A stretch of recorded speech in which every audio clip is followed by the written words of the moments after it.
Welcome to Billy Review Stuff. And also customizes stuff. I'm going to roll it all into one with this one. Today I'm looking at the gold label Target exclusive Batman from the Flash movie from DC Multiverse McFarlane line there. This just came in. And like with everybody, I wasn't happy with how his head was painted. I know some people joked it looked like Ray Liotta, RIP Ray Liotta, Goodfellas for life. But I had where I just finished messing with it and did a couple things on there. I went off of the photo they have for Michael Keaton on set, one of those, and I just kind of try to wing it with that. But first, I'm going to review the figure. Uh, Overall, normal articulation that we expect from the DC Multiverse line.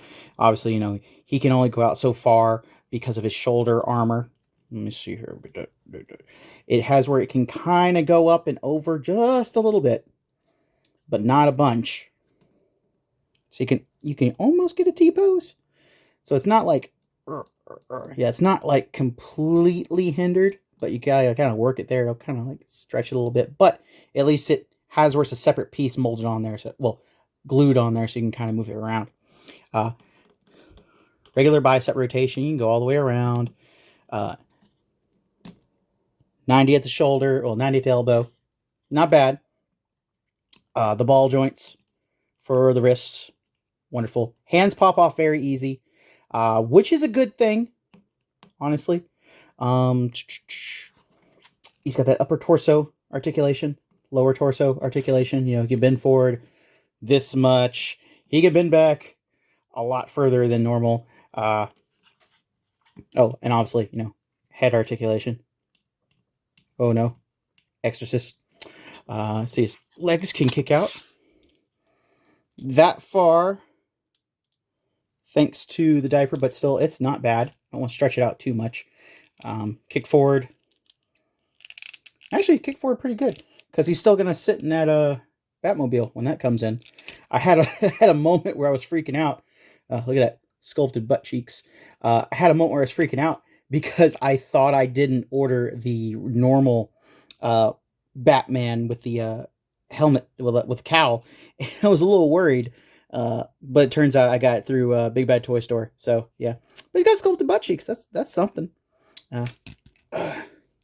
Really good knees. He has the slight twist at the top of the hip. If you heat it up, it loosens up a little bit, but it's still not going to be a lot. Normal kind of like foot articulation for DC Multiverse. You can have a completely broken looking foot if you wanted to. Some of the paint things on here, because like obviously there's not a lot of paint on him. I do like the black belt. I kind of hope they do an 89 Batman now, since they did this updated Flash one. But I don't like how they have like the it looks like a yellow or a green on the boots as a dry brush right there. It's not on the ankles, which, it's okay. It's not on one ankle. I don't know why it's not on this side of this ankle, but they did have where they put the articulation peg on the inside, so on the outside you don't see that, which is really neat. But it doesn't count for much when you do it all on the knees too. But I still love how this figure looks. Michael Keaton is my movie Batman. He's the best to me. That's also why I wanted to repaint his head. Since he does not have the cowl, it has where it doesn't have the pop-out part there. You can tell this is a separate piece where it's like plugged into the torso, and the cape itself, which the cape is fantastic. If this cape had a wire in it, this figure would be amazing. Let me see, pull this back here. Yeah, like it. He has an amazing cape here if it had a wire in it. And honestly, I bet if you took your time, heated this up, and was able to remove this, because it looks like it probably just has where it's a hole punched where it needs to go through where the neck is. So you could probably remove that out if you put enough effort into it. And then you could probably put a wire in this cape, or you could probably, this probably might be the easiest figure to put a wired cape on if some third party makes one. I'm going to keep my eyes peeled for it, because I mean, like, at least for the standard one, that would be fantastic. He also does come with a set of separate hands with DC Multiverse stuff. If it has where it comes with extra hands, the figure is already amazing to me because I love extras like that. He comes with an open hand to hold the Batarang. That's about all it's good for. And then he comes with a kind of trigger hand. Yeah, kind of trigger hand to hold his grappling hook or his grappling gun. And let's just show that. We'll get that in there quick.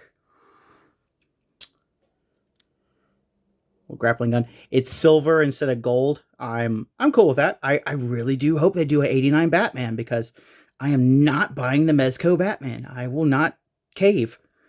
And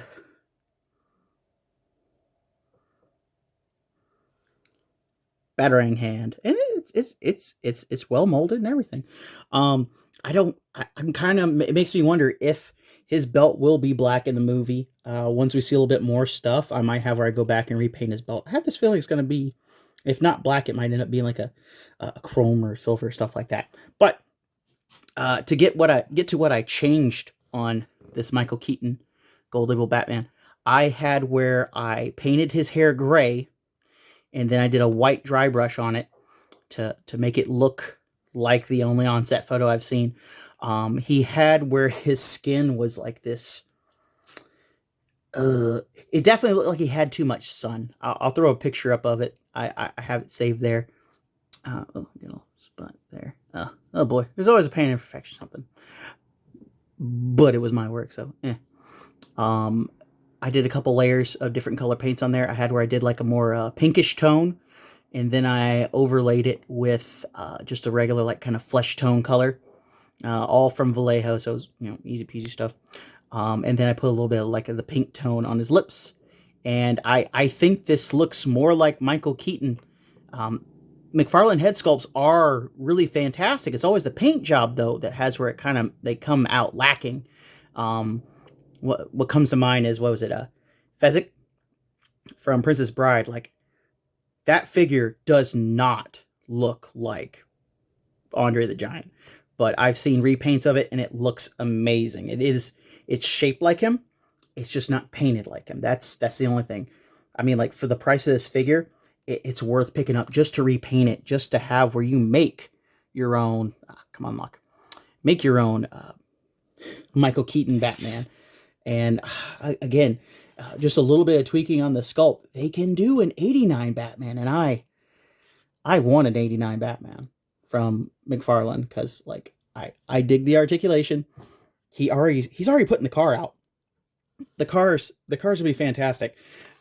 It too needs like a repaint and stuff, but it's gonna be fantastic. But a little bit of size comparison, because I'm not great at that. Here is the DC Multiverse Clayface.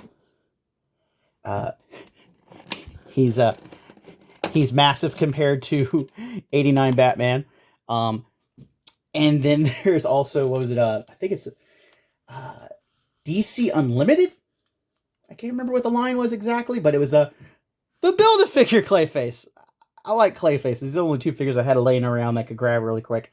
But supposedly Clayface is going to be in the next Batman movie, so I'm kind of hoping that maybe this will come to fruition. But overall, if you can get your hands on this figure and you can repaint, go for it. If you get them for cost, go for it. I wouldn't pay over retail for it because I mean, like, okay, it is gold label. It might be a little bit harder to get, supposedly, but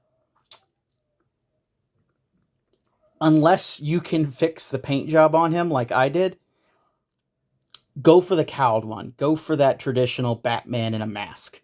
Not a lot of accessories. Then, you know, obviously DC Multiverse doesn't come with a bunch of them, but like, you get that cowled one, that's definitely buy that one.